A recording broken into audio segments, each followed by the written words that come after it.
शांतिवन बुद्धविहार चिचाड येथे सम्राट अशोक यांची जयंती उत्साहात साजरी करण्यात आली। भंडारा जिल्ह्यातील शांतिवन बुद्धविहार चिचाड येथे सम्राट अशोक यांची 2329वी जयंती दिनांक 5 एप्रिल रोजी मोठ्या उत्साहात साजरी करण्यात आली। सर्वप्रथम सर्व पाहुण्यांच्या उपस्थितीत तथागत गौतम बुद्ध, सम्राट अशोक, भारतरत्न डॉक्टर बाबासाहेब आंबेडकर, संत गाडगेबाबा, राष्ट्रसंत तुकडोजी महाराज, छत्रपती शिवाजी महाराज, संत तुकाराम यांच्या पुतळ्याला अभिवादन करण्यात आले। त्यानंतर संपूर्ण भिक्षू संघाच्या उपस्थितीत संघवंदना घेण्यात आली। कार्यक्रमाच्या अध्यक्षस्थानी शांतिवन बुद्धविहाराचे संचालक जीवनबोधी बौद्ध हे होते। यावेळी प्रेस संपादक तथा पत्रकार सेवा संघटनेचे राज्य सरचिटणीस संजीव भांबोरे, धम्मचारिणी प्रज्ञासखी, धम्मचारिणी दीपवती, भदंत वज्रपाणी, गुलाब घोडके यांनी मार्गदर्शन केले। त्याचप्रमाणे सामाजिक कार्यकर्ते मिलिंद गोंडाने यांचा सन्मानचिन्ह आणि पुष्पगुच्छ देऊन कार्यक्रमात सत्कार करण्यात आला। कार्यक्रमाचे संचालन विनय ढोके यांनी केले। कार्यक्रमाचे प्रास्ताविक गंगाधर गजभिये यांनी तर आभार आशिष मेश्राम यांनी मानले। कार्यक्रम यशस्वी करण्याकरिता पंकज वानखेडे, प्रशांत बोदेले, प्रशांत कांबळे, दीपक वालदे, राकेश मेश्राम, प्रमोद वासनिक, अंबादास मेश्राम, त्रिशरण उके यांनी सहकार्य केले।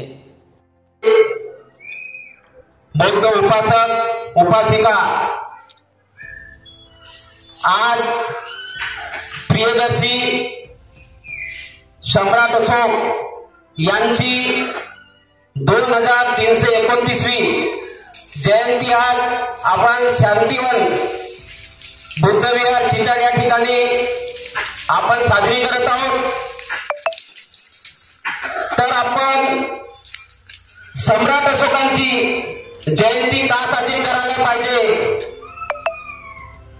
आणि नेमकं सम्राट अशोकाचा इतिहास काय आहे, नेमकं सम्राट अशोकानं नेमकं काय घडवलं आणि आपल्याला काय दिलं, तर सम्राट अशोक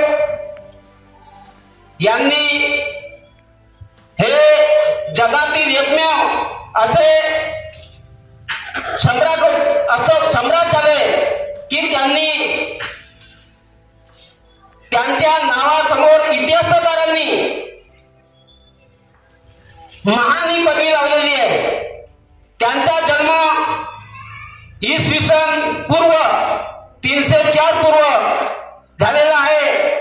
त्यांनी इसवी सन 272 पूर्व तर इसवी सन 232 पूर्व असे त्यांनी 40 वर्ष शासन केलेले आहे। सम्राट अशोकांनी 84,000 बुद्ध स्तूप यांची निर्मिती केलेली आहे। इतकेच नव्हे तर सम्राट अशोकांनी 23 महाविद्यालयाची स्थापना करून त्या महाविद्यालयामध्ये विदेशातील विद्यार्थी त्याकरता शिक्षणाकरता येत होते। सम्राट अशोकांचं जे अशोक चक्र जे चिन्ह आहे ते आपल्या भारताच्या तिरंग्यावर आहे की त्यांच्या सम्राट अशोकाच्या शिलालेखातून ते घेतलेलं आहे।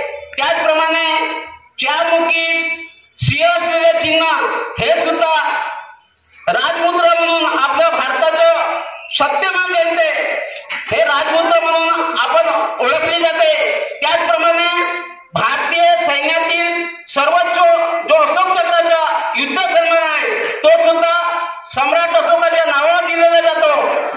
ज्या सम्राट अशोकांनी आपली मुलगी संघमित्रा आणि मुलगा महेंद्र यांना विदेशामध्ये श्रीलंकेमध्ये बौद्ध धर्माच्या प्रसाराकरता पाठवले। इतकेच नव्हे तर जे आपले बौद्ध धर्मगुरू होते त्यांना सुद्धा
धर्मी साधण्यासाठी केलं असं मला वाटते.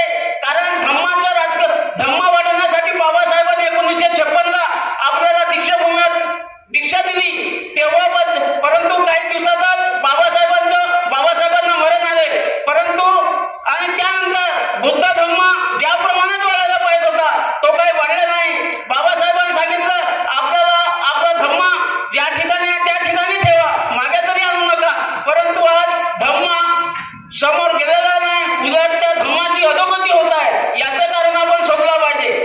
आज ज्या सम्राट अशोकांनी सम्राट अशोकाच्या जीवनातील एक महत्वाचं एक हे आहे की ज्यांनी कलिंगच्या युद्ध लढलं. त्या युद्धामध्ये 1 लाख सैनिक मारले गेले, 1.5 लाख सैनिक जखमी झाले, अनेक विधवा मारले गेल्या, अनेक लहान मुलं मारले गेले.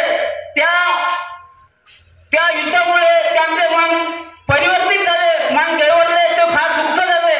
यामुळे आपण जीवनात कधीही युद्ध लढायचं नाही त्यांनी ठरवलं आणि त्यांनी शस्त्र हिंसेचा मार्ग सोडून देऊन त्यांनी अहिंसेचा मार्ग पत्करला. म्हणजे ते बुद्धाला शरण आले.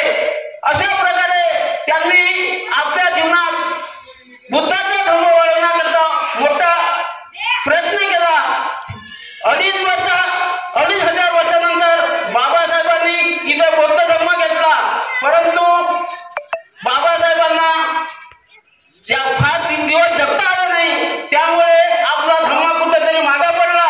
परंतु आपल्या सर्वांची ती जबाबदारी होती, येथील हिंदू संघाची जबाबदारी होती, येथील राजकारणाची जबाबदारी होती की आपला धर्म कसा वाढेल.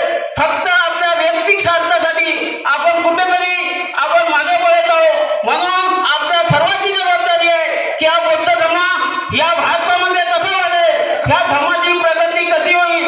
म्हणून या सर्वांनी आपल्याला विचार करायचा आहे. आणि मी अधिक वेळ न करता माझे 2 शब्द इथेच संपवतो. जय भीम.